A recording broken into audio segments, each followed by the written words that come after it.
বন্ধুরা, আজকে আমি চিকেন তন্দুরি বানাবো। তো বাড়িতেই ছেলে খুব আবদার করে যে বাইরে খাবে, কিন্তু বাইরে তোমরা তো জানোই যে কীরকমভাবে শিকে করে ঝুলিয়ে রেখে দেয়, তো ওতে ধুলো বালি অনেক কিছু যাওয়ার সম্ভাবনা থাকে। তো সেই জন্য আমি ভাবলাম যে বাড়িতে দেখি গ্যাসে বানাবো। তো সবার বাড়িতে তো তন্দুর থাকে না, যেটা তন্দুরে হয় যেটা, তো আমি গ্যাসেই বানাবো। সেই জন্য আমি এখানে 1 কেজি মাংস ভালো করে ধুয়ে দেখো ছোট ছোট করে পিস করে নিয়েছি, কারণ দোকানের মতো অত বড় বড় পিস আমরা করব না, যেহেতু গ্যাসে হবে। জানি না ঠিকঠাকভাবে মানে তন্দুরিটা হবে কি না।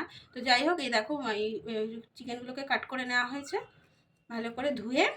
আর এই মশলার মধ্যে এখানে নিয়েছি দেখো, এখানে হচ্ছে তন্দুরি মশলা, কাশ্মীরি রেড মির্চ, আর এটা হলুদ গুঁড়ো, গোলমরিচের গুঁড়ো, এটা সাদা মরিচের গুঁড়ো, এটা ব্ল্যাক পেপার, আর এটা নুন, আর এটা হচ্ছে গরম মশলা, এটা চিকেন মশলা।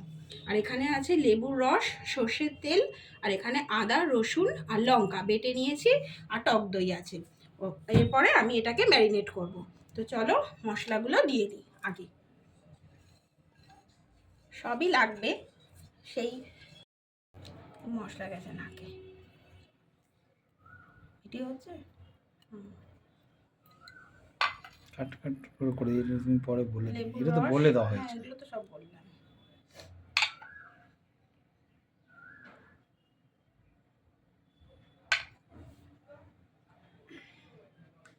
এখানে 100 গ্রাম মতো টক দই আছে, এটাকে ভালো করে ফেটিয়ে নিয়েছি, নিয়ে আর এটা পুরোটা দিয়ে দেব।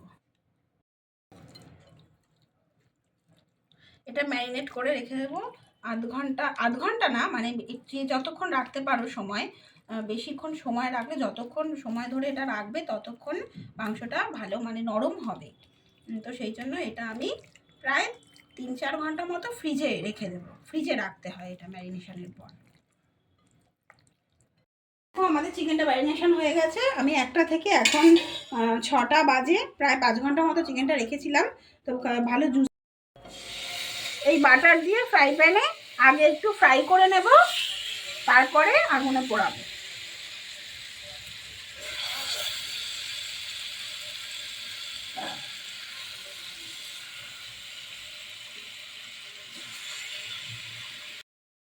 দেখো 1 পিঠটা হয়ে গেছে, এবার উল্টে দেওয়া হচ্ছে।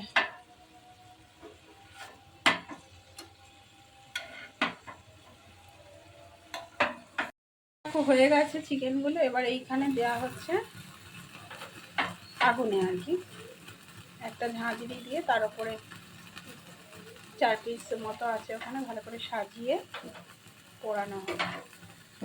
এগুলো উনুনে বেশি ভালো হয়। আমাদের তন্দুরি রেডি হয়ে গেছে, খুব সুন্দর ফ্লেভারটা কিন্তু স্মোকি, বেশ গন্ধটাও বেরিয়েছে, খুব সুন্দর, দেখতেও খুব সুন্দর হয়েছে, তোমরা বুঝতেই পারছো। আর এই চাটনি বানানো হয়েছে আমাদের গাছেরই পুদিনা পাতা, ধনে পাতা, আর লেবু, লঙ্কা, আর 1 কোয়া রসুন দিয়ে বেটে এই চাটনিটা বানানো হয়েছে। তো চলো এবার খেয়ে দেখা যাক কেমন হয়েছে।